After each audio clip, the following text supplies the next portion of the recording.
श्री स्वामी समर्थ. नमस्कार मंडळी. हिंदू नवीन वर्षाची सुरुवात गुढीपाडव्यापासून होते. त्यामुळे आपल्या मराठी नवीन वर्षात येणारा पहिला सण म्हणजे गुढीपाडवा.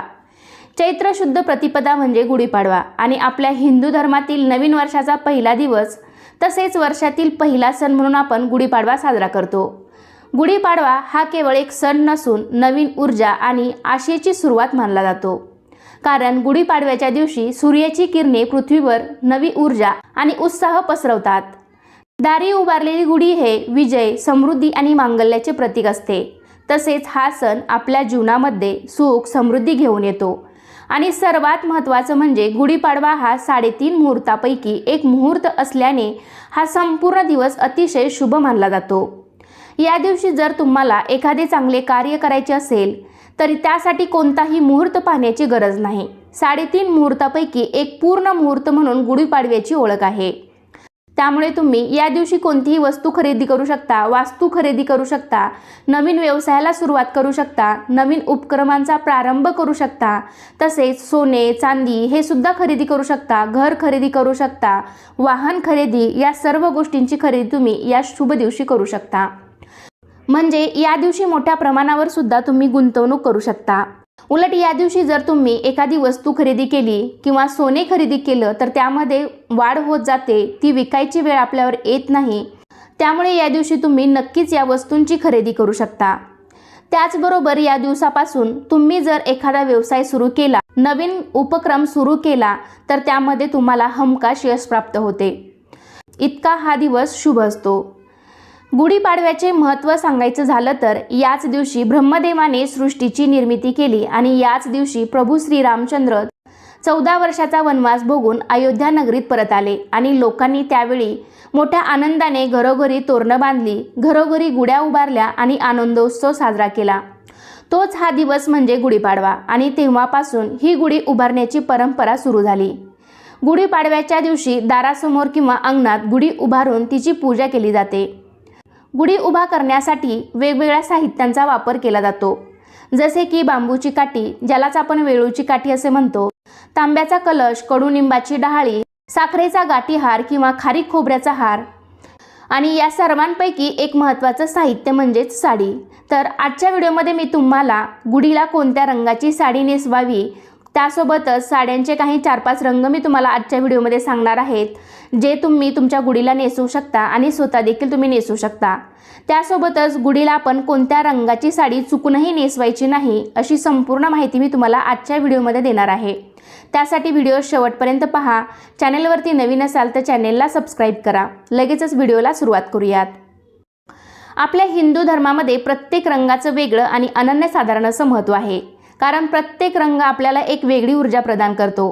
काही रंग सकारात्मक शुभदायी लहरी प्रदान करतात आणि काही रंग अशुभ मानले जातात, नकारात्मकतेचे प्रतीक मानले जातात. पण आपल्या हिंदू धर्मामध्ये असेही काही 4-5 रंग आहेत की ते खूप शुभ मानले गेले आहेत. प्रत्येक कार्यासाठी किंवा देवकार्यासाठी हे रंग वापरले जातात. काही रंगांमुळे आपल्या जीवनामध्ये सकारात्मक ऊर्जा निर्माण होते. तर मी आज असे काही 4-5 रंग सांगणार आहे. त्यापैकी तुम्ही कोणत्याही एका रंगाची साडी गुढीला नेसवू शकता आणि स्वतः देखील तुम्ही नेसवू शकता. तसेच अनेकांच्या मनामध्ये असाही प्रश्न येतो की गुढीसाठी साडी नवीनच आणावी का?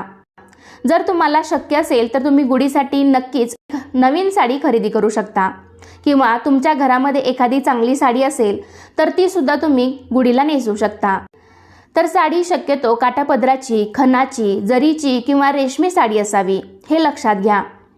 साडी धुतलेली किंवा खराब झालेली साडी आपण गुढीला चुकूनही नेसवू नका. एखाद्या वेळेस साडी तुम्ही घातलेली असेल आणि जरी ती साडी धुतलेली नसेल तरी तुम्ही ती साडी गुढीला नेसवू शकता. कारण प्रत्येकाच्या परिस्थितीनुसार आपण सण साजरे करत असतो. प्रत्येकजण नवीनच साडी आणू शकत नाही.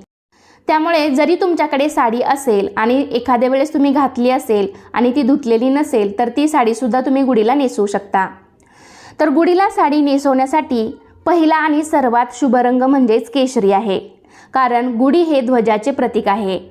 आपण सर्वजण म्हणतो की गुढी म्हणजे ब्रह्मध्वज आहे. त्यामुळे केशरी रंगाची साडी जर तुमच्याकडे असेल, त्यामध्ये रेशमी, काठापदराची किंवा खणाची अशा प्रकारची तुमच्याकडे साडी असेल तरी तुम्ही ती साडी गुढीला नेसवू शकता.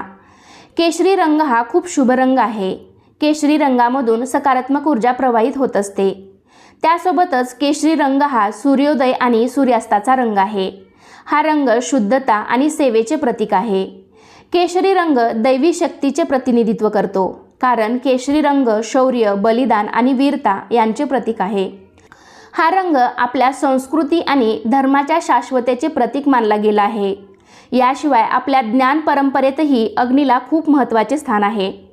जी अग्नी अंधकार आणि वाईटाचा नाश करते, त्यामध्ये लाल, पिवळा, भगवा रंग दिसतो, जो अंधारातून प्रकाशाकडे मार्ग दाखवतो। अशा प्रकारे या केशरी रंगाचे महत्त्व पाहता तुम्ही गुढीला केशरी रंगाची साडी अवश्य नेसवू शकता। हा रंग पाहिल्याने तुम्हाला नक्कीच सकारात्मक ऊर्जा आणि आनंद मिळेल। यानंतरचा दुसरा शुभ रंग सांगायचा झाला तर लाल रंग। लाल रंग सुद्धा आपल्या हिंदू धर्मामध्ये अतिशय शुभ मानला जातो। आपण कोणतीही पूजा मांडताना किंवा रोजची देवाची पूजा करताना शक्यतो लाल रंगाचे वस्त्र वापरतो, कारण माता लक्ष्मीला लाल रंग अतिशय प्रिय आहे। तसेच आपल्या सौभाग्यामधील कुंकू हे सुद्धा लाल रंगाचं असतं। हिंदू धर्मानुसार लाल रंग उत्साह, सौभाग्य, उमंग, ध्येय आणि नवीन जीवनाचे प्रतीक आहे। तसेच माता लक्ष्मीला सुद्धा लाल रंगाची फुले अतिशय प्रिय आहेत। त्यामुळे देवकार्यासाठी वापरला जाणारा तसेच देवांना प्रिय असणारा लाल रंग तुम्ही गुढीसाठी नक्कीच वापरू शकता। तुम्ही गुढीला लाल रंगाची साडी सुद्धा अवश्य नेसवू शकता। यानंतरचा तिसरा रंग म्हणजेच पिवळा रंग। पिवळा रंग सुद्धा अतिशय शुभ आहे। आपल्या सौभाग्यामधील दुसरी आणि सर्वात महत्त्वाची वस्तू म्हणजे हळद। हळदीशिवाय कोणतीही पूजा अपूर्ण आहे आणि सौभाग्यामधील सर्वात महत्त्वाची गोष्ट म्हणजे हळदी कुंकू। आणि हळदी कुंकवाचा रंग लाल आणि पिवळा असतो, त्यामुळे लाल आणि पिवळा हे दोन्ही रंग अतिशय शुभ आहेत। पिवळा रंग हा सूर्यप्रकाशाचा रंग आहे। हा रंग ऊर्जा, आनंद, संपन्नता, बुद्धिमत्ता आणि विचाराचे प्रतीक आहे। पिवळा रंग हा गुरुग्रहांशी संबंधित आहे। साक्षात भगवान श्रीहरी विष्णूला देखील पिवळा रंग अतिशय प्रिय आहे आणि पिवळा रंग हा आपल्या मनाला आनंदी आणि उत्साही ठेवतो। पिवळ्या रंगामधून सुद्धा एक सकारात्मक ऊर्जा प्रवाहित होत असते, त्यामुळे तुम्ही गुढीला पिवळ्या रंगाची साडी सुद्धा नक्कीच नेसवू शकता। यानंतरचा सर्वात महत्त्वाचा आणि शुभ रंग म्हणजेच हिरवा रंग। हिरवा रंग हा सौभाग्याचे प्रतीक मानला जातो, त्यामुळे हिरवा रंग हा नक्कीच शुभ असणार आहे। त्यासोबतच हिरवा रंग हा निसर्गाशी संबंधित असल्यामुळे एक वेगळीच ऊर्जा तुम्हाला मिळत असते। शास्त्रामध्ये सुद्धा हिरव्या रंगाला खूप महत्त्व आहे। तणावाच्या प्रसंगी हिरव्यागार झाडाकडे किंवा हिरव्यागार गवताकडे काही वेळ मनसोक्त पाहण्याने मन शांत होते। त्यामुळे हिरव्या रंगाचं खूप आणि अनन्यसाधारण असं महत्त्व आहे। तसेच आपण कोणत्याही देवीची ओटी भरताना सुद्धा बघा, हिरव्या रंगाचा ब्लाऊज पीस किंवा हिरव्या रंगाची साडी घेतो। तसेच हिरव्या रंगाच्या बांगड्या सुद्धा आपण ओटीमध्ये घेतो। त्यावरूनच हिरवा रंग हा देवीला किती प्रिय आहे हे आपल्याला समजतं। हिरवा रंग हा समृद्धीचे, शांततेचे, सौभाग्याचे, आरोग्याचे आणि विकासाचे प्रतीक आहे। हिरव्या रंगाच्या दर्शनाने डोळ्यांना शीतलता प्राप्त होते। हिरवा रंग डोळ्यासाठी उत्तम आहे आणि हा रंग आपल्या मनालाही प्रसन्न करतो। हिरवा रंग हा बुध ग्रहाचे प्रतिनिधित्व करतो। अशा प्रकारे हिरव्या रंगाचे महत्त्व पाहता आपण गुढीला हिरव्या रंगाची साडी सुद्धा नक्कीच नेसवू शकता। यामुळे तुमचे मन देखील नक्कीच प्रसन्न होईल, तुम्हाला आनंद मिळेल आणि जीवनामध्ये, घरामध्ये सकारात्मक ऊर्जा येईल। आतापर्यंत मी तुम्हाला जे काही रंग सांगितले त्या रंगाचे महत्त्व तर अनन्यसाधारण आहेच, पण त्यासोबतच तुम्ही गुलाबी कलर, मोरपंखी कलर, पोपटी कलर, चिंतामणी कलर, जांभळा कलर या रंगाची साडीसुद्धा गुढीला अवश्य नेसवू शकता। गुलाबी रंग हा सर्व स्त्री वर्गाच्या आवडीचा रंग आहे। गुलाबी रंग हा आनंदाचे प्रतीक सुद्धा मानला जातो। गुलाबी रंग हा नेहमीच स्त्रियांना आकर्षित करतो। स्त्रीचं वय काहीही असो, प्रत्येक स्त्रीला गुलाबी रंग हा आवडतोच। गुलाबी रंगाकडे पाहण्याने आपलं मन देखील खूप प्रसन्न होतं आणि वेगळीच एनर्जी आपल्याला मिळत असते। गुलाबी रंगामुळे सुख, समाधान येतं आणि मनसुद्धा शांत राहतं। त्यामुळे गुलाबी रंगाची साडीसुद्धा तुम्ही गुढीला नक्कीच नेसवू शकता। पण काही असेही रंग आहेत की ते आपल्या हिंदू धर्मामध्ये अशुभ सांगितले गेलेले आहेत। त्यामध्ये काळा आणि पूर्ण पांढरा रंग आपल्याला गुढीसाठी अजिबात वापरायचा नाही। काळा रंग आपल्या हिंदू धर्मामध्ये अशुभ सांगितला गेलेला आहे। त्यामुळे शक्यतो काळ्या किंवा पूर्ण पांढऱ्या रंगाची साडी गुढीला अजिबात नेसवू नका। या व्यतिरिक्त मी आता तुम्हाला जे काही शुभ रंग सांगितले त्यापैकी तुम्ही कोणत्याही एका रंगाची साडी नेसू शकता। हे शुभ रंग आपल्याला नेहमी शुभ फळ प्रदान करतील। त्यामुळे गुढीला शक्यतो शुभ रंगाची आणि नवीनच साडी नेसवा, कारण गुढीच्या आशीर्वादानेच घरामध्ये भरभराट होते। याच दिवसापासून आपलं पुढील वर्ष चांगलं सुखसमृद्धीचं जावं म्हणून आपण काही वेगवेगळे संकल्प करत असतो। त्यामुळे एकदम प्रसन्न मनाने जर आपण या दिवसाची किंवा या सणाची सुरुवात केली तर आपलं वर्ष हे नेहमीच सुखसमृद्धीचं आनंदाचं जाईल, कारण गुढी हे सुखसमृद्धीचे आणि आनंदाचे प्रतीक मानले जाते। त्यामुळे येणाऱ्या गुढीपाडव्याला तुम्ही सुद्धा तुमच्या गुढीला अशा प्रकारे छानशा रंगाची साडी नक्कीच नेसू शकता।